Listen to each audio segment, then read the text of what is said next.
Welcome. Welcome to the second part of the conversation with Brigadier Jayant Mankikar. We are thrilled, and in the first part, we had ended up learning so many things that I can't wait to continue the conversation. We hope you have been learning too. Let's get started with the second part.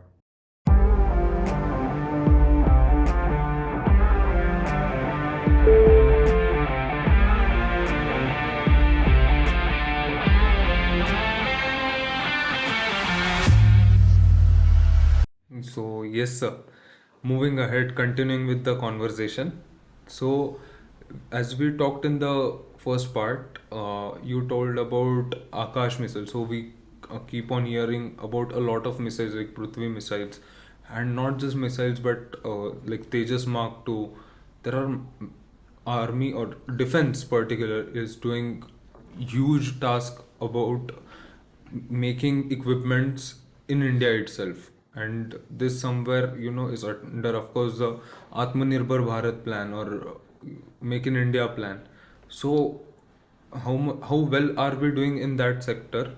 And the weapon system that we are using, all these missiles, aircrafts, and whatever is made by India. So, how do you think how capable it is in the present day? Firstly, I would like to tell you that initially all the developments and manufactures was in government organizations.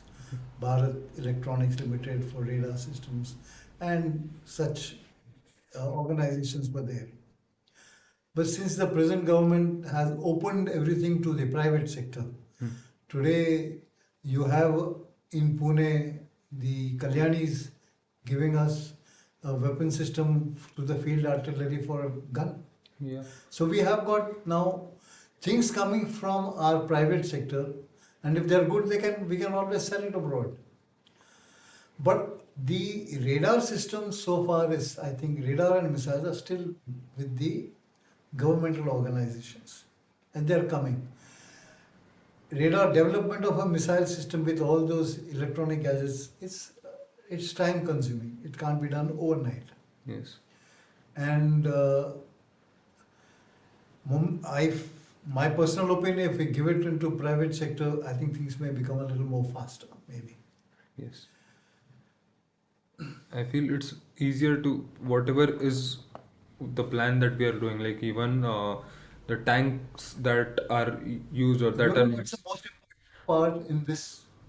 It's not the weapon system as such. The end result will be a missile or a gun. It's how we overcome the electronic warfare. Electronic countermeasures that are taken by the aircraft and their ground-based systems. That we have to overcome, and that is one of the things where our IT segment has to work, and which they are working, I'm sure. So it's It's not just the opening the fire or getting the radar. I'll take you back after I did my systems course in Holland and came back. There was a trial by the Air Force at Gwalior. They had four aircraft, two of one type, two of the no names. The four aircraft were coming, sort of a mock raid on Gwalior airfield, and they employed all their electronic warfare at that point of time. But we could take them all. And when I showed it to their Air Vice Marshal or the Vice Chief who had come there, Vice Chief of Air Staff, and their Air Commodore who had come, who was looking after the electronic warfare, they said, sorry, at present we can do nothing about it, we'll have to work more. So that's what the thing is. It's a fight. We have to get over the electronic warfare measures that will be taken up. So this is where the IT segment has to come in. That is very true. And this evolving, or I feel if forces can't be all the time, it can't be like self-dependent. Or yes, of course they can do the job, but it takes time. But like as much as I have seen now, they are using private industries to like if for just for an example, if they're making tanks, so it's not that the tank will be, every part will be made by the No, force. it can't They, be done that way. yeah, It has to be so the distributed. job is distributed. Suppose wheels are made by some company, the other thing, the electronics is made by Yeah, the yeah, company, yeah. other armor things or protective things are made by other company, and all these things are just brought together, and they are then in forces or under the armies or No, it what. is. See, what happened is like now for this gun, contract is given to Kalyani. But I'm sure Kalyani is not manufacturing all those parts. He will be subcontracting it, getting those parts together. But the ultimate assembling and showing a demo is by Kalyani. Kalyani, true. So that has to be done. And this, it's not even about revenue, but when we are talking about being self-dependent, and Prime Minister's vision when he was sharing all these things, so I feel this can take us a long way, and not by, it is not about increasing revenue or just being by own self, but reducing our dependency on other countries like US, Russia, or any other country. France, we bought aircrafts. So it's not about, just uh, giving them the money or buying the technology. First of all, we don't get the technologies that easy of whatever defense system we buy. And second of all, if we get that, again we have to wait. Like we hear about Sukhois, or there were guns, that artillery guns that we bought from Russia. So we have to again buy the gun. The contract is made, and again then we have to wait for them to modify it that will suit Our according to the terrain. Indian terrain. So if instead of that, if we design or we make it by our own self, the dependency will of course reduce, because at every point I feel that every country will look after its own benefit, its own interests. See, no country will give you their latest weapon system. True, true, When they have modified their weapon system to something better, then they can sell their old model to us. That's the way it is. true, And that's the way any country will do it. They'll not give their best off. true. So we have to make it our own. And I think what we are doing at present, we are going step by step, taking bigger steps. We will do it, I'm sure.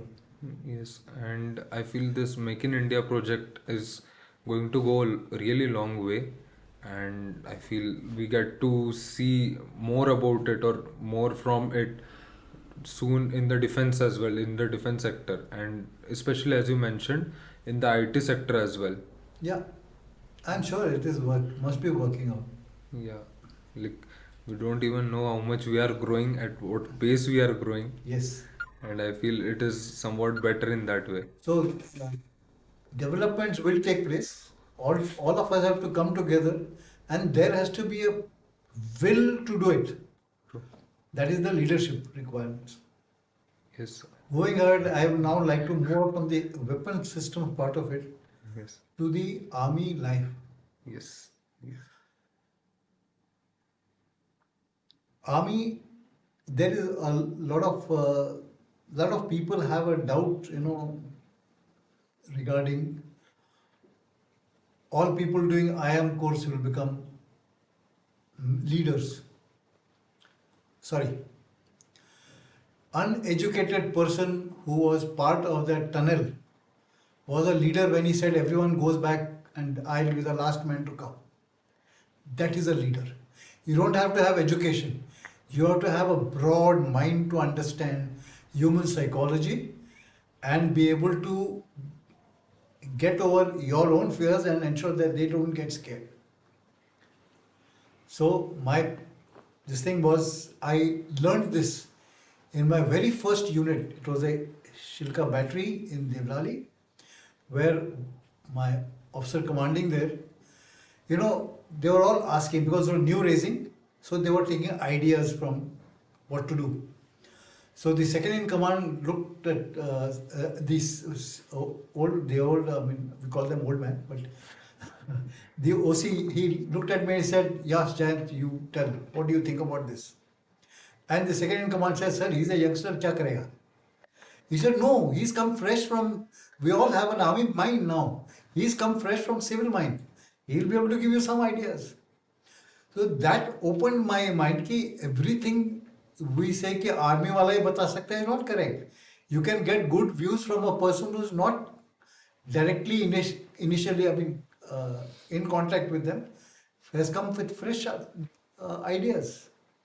You may like it, may not like it, but he has ideas. Some ideas could be worthwhile. That. So that these are some things which I learned from him.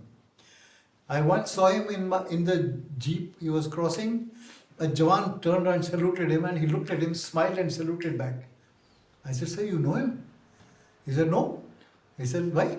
I said, "You smiled." He said, "He turned so smartly, dressed so smartly, he turned and saluted me. I should smile when I return." Small things, they carry a lot. Yes. And that's what the bondage is between officers and their ranks. This is very true, sir. And you know, this again, as we are talking about leadership, I feel again the other day as we were talking about Field Marshal Sam Manekshaw. So yes, his movie has come out right now recently. So people are going crazy about him. People are getting to know about him, which I'm truly happy about, and because they should. And in his one of his interview, he has mentioned that what is a leader. So the answer was that you give me a man with a decent understanding and good etiquettes, good manners. I can make a leader out of him. So I feel that any educational establishment is not responsible to make you a leader. It is Yes. the circumstances that you go through, and if your choice, yeah, circumstances, like in that tunnel as well, as you were telling, when the slide happened and everything, everybody had that chance to become that leader, but there's always only one man who stands Yeah. like that, and he is a And true. leader is the last man to move out. True. And this is greatly what army tells You us. know, another thing in the army is when you meet the men, you should know the man backwards. These men, they come from villages. They have problems in their villages. They are staying alone. किसी का बच्चा बीमार होगा, किसी की his wife must not be well, somebody must be troubling his family out there. There are a lot of people who, when the husband is out on army duty, they try to hijack their land, or that sort of thing happens in villages. So you must know what are the problems of each and every one of these. Yes. And if you can know that, you may not remember that man's name, but if you remember what his problem is, there are times when I didn't remember the man's name, but I used to look at him, अरे आपका बच्चा बीमार था कैसा है? That was 6 months back. He says, साहब आपको याद है? हाँ. So you see, these are small relations. They knit a good shawl, of Yeah. camaraderie. That is very true. And this environment is sad part or the good part, but is only limited to the defense, or like it does not happen in civil. Like you might be working with some nowadays, you know it. You are staying beside someone, but you don't know their name. You haven't ever seen them. You haven't met them. This is happening with the neighbors, but you go to someone like course mates or any person who was in like your IMA pass out. So if you are like you go to a person and you ask a person that okay, I am pass out of this course, which course are you? He tells you some other course. Maybe he has passed out before you or maybe after you in your duration, but still you immediately start talking, you connect. How was it in your days, how was it in our days, and immediately you start talking like you have known you Yeah, for yes, births. absolutely. A uniform is a one thing which binds everyone together. That is very true. That is very true. And sir, this also again brings me to a question that, like, from a second lieutenant to a brigadier, how do you think life evolves around the ranks when the ranks are growing? You're going to a higher position. So, what are the changes of roles and expectations from officer who is climbing up the ladder? As a youngster with the unit, I used to consider my like one of the Jawans only. If they are doing a route march, I'll do a route march. I mean, I am with them wherever, whatever they do. Only thing is, I go to my room in the evening, they go to their barracks. That's all. Otherwise, we were together. Then, as you grow up, maybe as a battery commander, Now you start looking after the welfare of the boys also. Someone may have a problem. One of my boys was getting married, and you don't get accommodation before you're 25. So I said, this boy is getting married.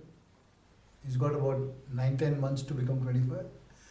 I have a quota of flats with me, 2 accommodations with me. So I told you, come with your family, and I gave. And how? But these are things which you can do. And I know that after that, he must have really felt very happy and stayed with, look forward to doing more, contributing more positive work. So these are small things. If I am getting married, I would like to take my wife with me wherever I am going. Why can't a Jawan feel that? So you have to be humane at times also. But you have to be strict also. When I was in a unit, one of the boys, he ran away. After 5 days, his father, he was from Haryana, his father brought him. He woke me up at 5:30 in the morning, came to my room, 5:30 in the morning. साहब मेरा बेटा आ गया है, इसको भगोड़ा नहीं करना, उसको ले लेना. I said, 8 o'clock office, आ जाना आप. So he went. 8 o'clock he came with his son.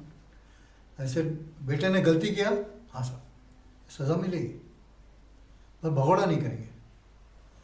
So 4 days of पिट्टू parade लगा दिया, हो गया. सज़ा उसको मिलनी चाहिए, मिली. Father also happy कि his son has been accepted back and has not been declared a deserter. Small things. And while we are doing this, or like this is all to a personal level, like your connection with the boys or with the troops under you. But as a professional expectation, like what does the army expect out of the growing officer? Like maybe for an example, when you go into NDA, the first termer they're supposed to be bound by certain set of rules. Those change for the second termers, third termers, and it keeps on changing. Like they say that once you become a senior, then in NDA or something, your punishments reduce. This is of course a belief by, I feel, juniors, but when you actually go on to become a senior, it's all about the way of fitness, or like in your junior terms it's all just about physical fitness. But when you grow, when you get senior in India or in training, you understand that no, with physical training now I'm getting mentally tough. Mentally tough. Now there are more mental challenges than physical challenges, and those are the tough ones. So what how does it change in the service life, as from a second lieutenant to the brigadier till the time you get retired? Actually, up to captain major, you're in the same this thing, because you're handling troops at a lower level. You have authority, but not that much of authority, and you're also judged by how you look after your boys. If you are given a task and boys are not able to execute them properly, then it reflects on you. Right. Then as you put on, like, I'll give you a small example. I was commanding a brigade. In fact, when I was in Gopalpur, I was looking after the training part of the institute. And I came to know that there was in one of the units somewhere, there was a problem of somebody running away with the salary of the boys. It was not handed over properly by the officers concerned, and minor things. Major at that time, okay. And court of inquiry and all that, they wanted that young officer who was doing YOS course to move back for his court of inquiry. The administrative side said yes, but I said no. His retention course is YOS. He cannot go. So I refused. And the commandant, Lieutenant General there, he said yes, he should complete his course. He didn't. Anyway, it took another year, 2 years for all those things to come. And by the time I was commanding a brigade, those people were serving in my brigade. And I was told that a general court martial was being convened in his previous location. So I said, no, I'll take over. Because you they go, witnesses go, इतने दिन रहेंगे, महीने रहेंगे, यहीं पे हम कर लेंगे. So I was granted that authority because as an independent brigade commander, I had the authority of a major general, could dispose of a major also. So the major sahab came, I gave him a reprimand, not a reading entry, a blacking entry. I gave him a reprimand. And the youngster came, left, who was doing YOs when I was there. I gave him a written warning. I said, don't do like this again. And ensure that all rules given to you are followed. You see, it's not the youngster's fault. The youngster is doing what his boss was doing, senior was doing. So he copied it. You are not following the rules. Okay. The others, Major Sahab, whom I gave only reprimand, his ACR was damaged already by so many people because he was caught in that. So why should he get double punishment? He get reprimand. And this was accepted by the army headquarters. So these are things which you have to have a humane approach also. Yes, it was a major mistake. Jawans had lost money. They were they had to be penalized. But for a youngster, you give him a reading entry and his career is finished. Shouldn't do it. That's my way of looking at things. Okay. I would love for you to tell the audience what is a red ink entry and black ink entry because people don't know it. Red ink entry is something which damages the career of a person and it's on record. A black ink entry is there and after a year it is waived off. It's nothing much cognizance is taken unless there are more than 2 or 3 black ink entries. Black ink entries basically is just on a paper record that he has been punished. Red ink entry is something which a person harms his future prospects. Okay. Okay. And moving ahead, sir. So this we have heard a lot of stories from your preparation time to training time and also the service time. So I would love for you to when you are coming towards the end of your career. So how was first of all what was your feeling while you were hanging the uniform? I'm sure that you are not very happy, but yeah, how did you cope up with it and how do you after retirement how has the journey been? You see, when I was in Bangalore in recruiting, that is the time I came to know that I haven't been approved for the next rank. So I have to retire at the age of 56. So date was fixed for retirement. And mentally, I was ready. I mean, I had no this thing कि क्या हो गया ये मेरा career खत्म हो गया, nothing like that. I served, I did what I could, and I am retiring. 15 years, my wife and my children were alone in Bombay. My daughters were studying and they were there. I thought now is the time I can spend some time with my family. That's it. I have got no this thing. I served what I could, and I think whatever little I could offer to the organization I gave. That's all. Listening from the stories, I feel even the little has added up to a huge amount. Like when we hear to the stories that you told us, and some stories that maybe can't be discussed in front of the camera. Yeah. So even when those you were telling, so I know for sure that all these things are huge. Like it's like committing a lifetime to a nation, and which is a necessity, of course. So yes, sir. One thing which I would like to also bring out is when I took over the unit in '94 in J&K. That time I found people coming for games, somebody wearing a blue tracksuit, somebody wearing a maroon tracksuit, Jawans or players. So I decided that we have one tracksuit. And in winters, we all come not in the half shorts and this thing, we come in tracksuit. I thought initially my Subedar Major also told me कि साहब Jawans may not be too happy about it. But I found everybody, he accepted it.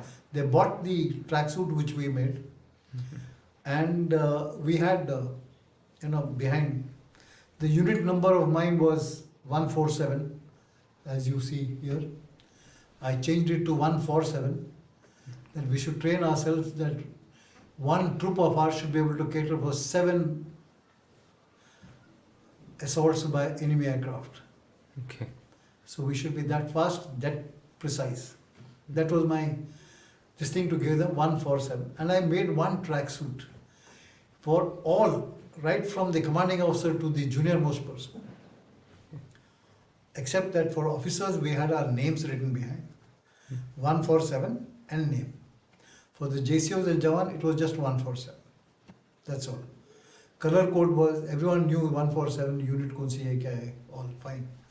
So firstly, when we sent them, people go for working. You must be knowing it.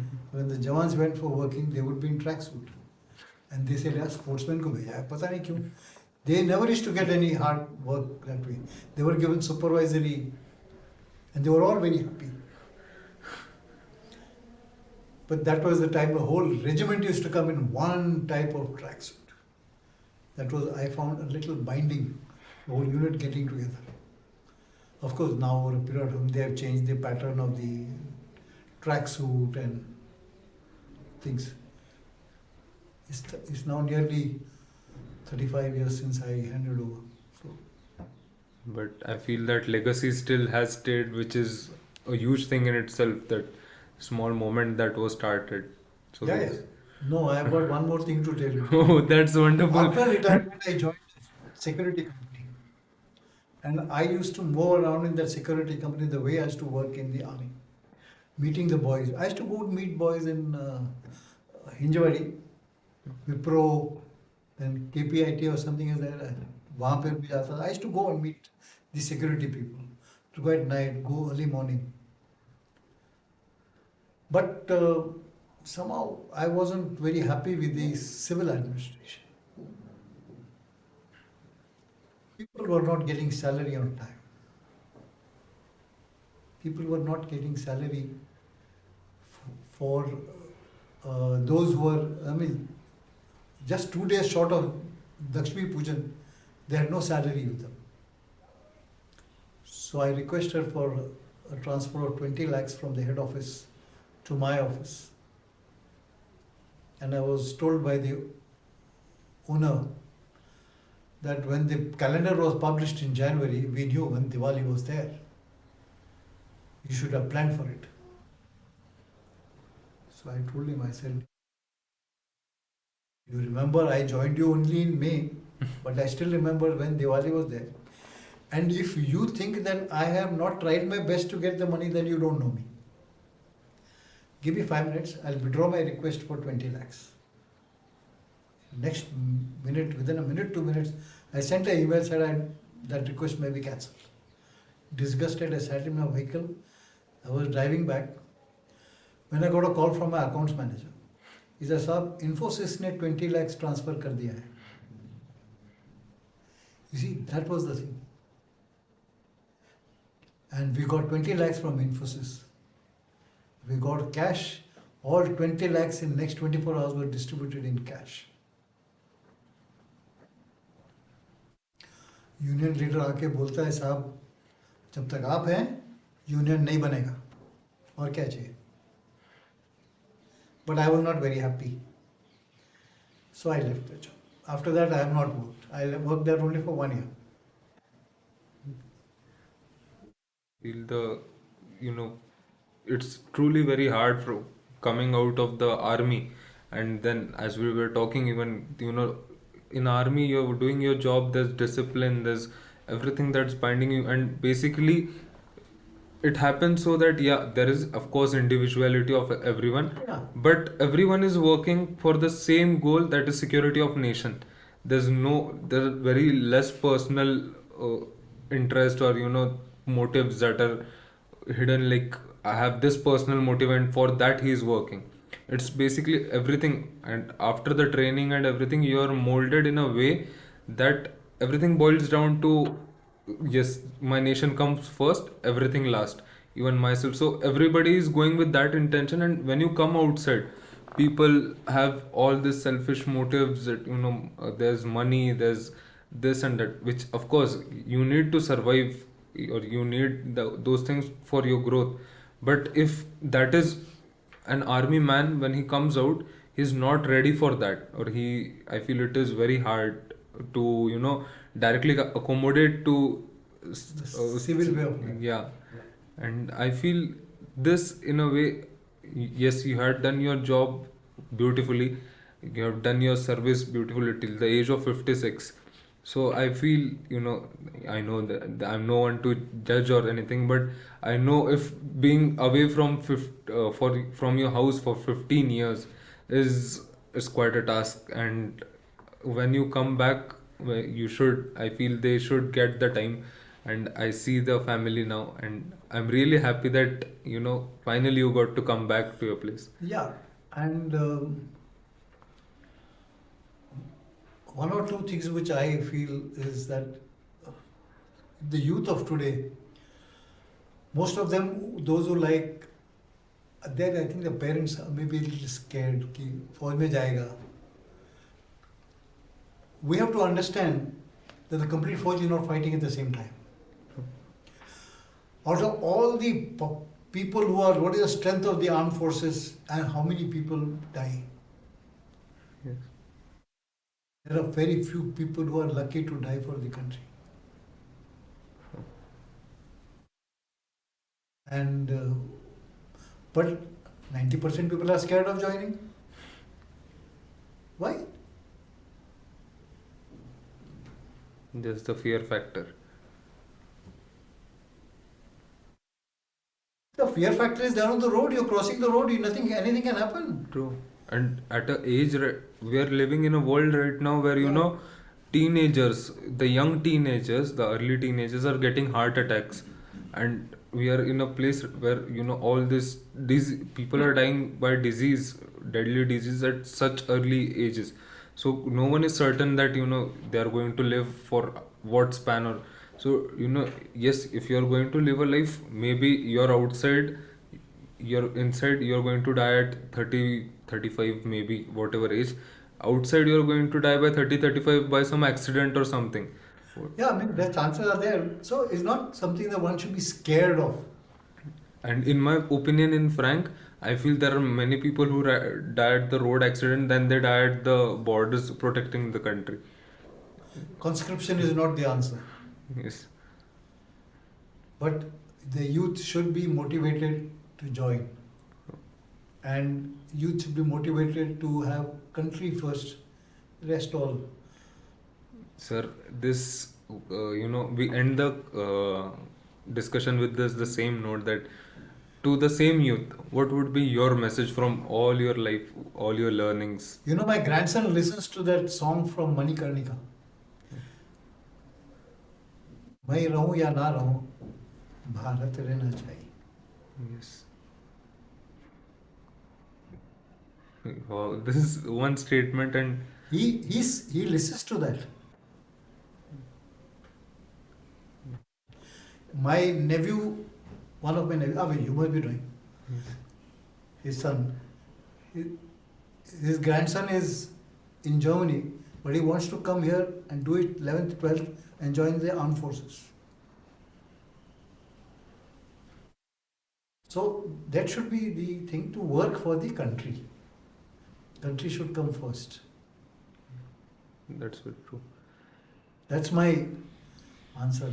हम रहे या ना रहे, देश को रहना चाहिए. Yes, and और हम तो रहेंगे ही नहीं. The end is ultimate. Everybody knows it. yes, But we should ensure that the country remains self-sufficient and confident of itself.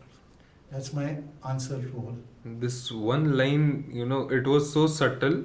I feel whatever interviews we have taken, yes, we have taken this particular message from everyone, but this was something that, that reached the heart direct and on the point.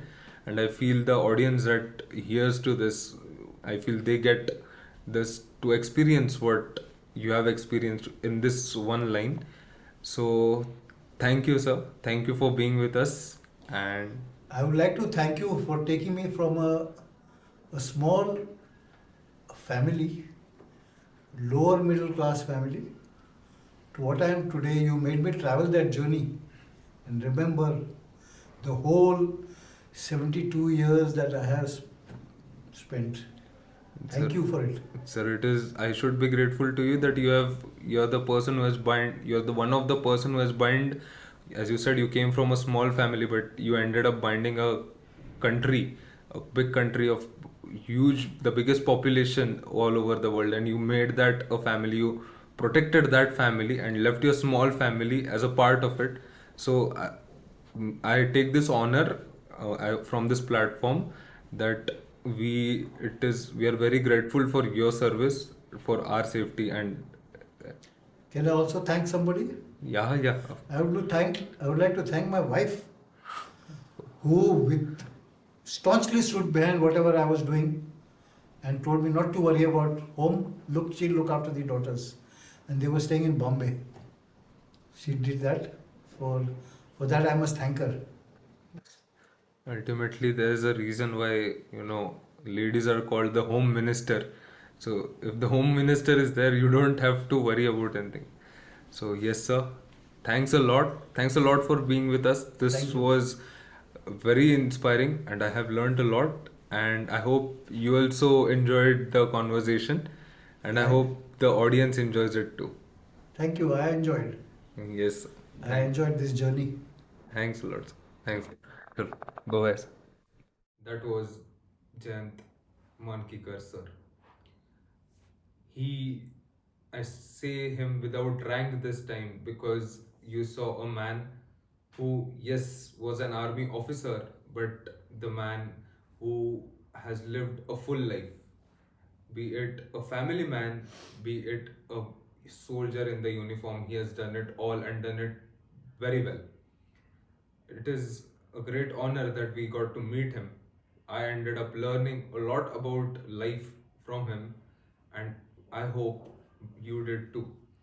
This channel is not just dedicated to educate people about the army or the air force or the navy or any particular defense service, but it is to educate the people about the lifestyle, about the mindset, and I feel this podcast served its purpose well. I am Shardul Kamre. I hope I get to see you soon in the next episode. Till then, bye bye. Jai Hind.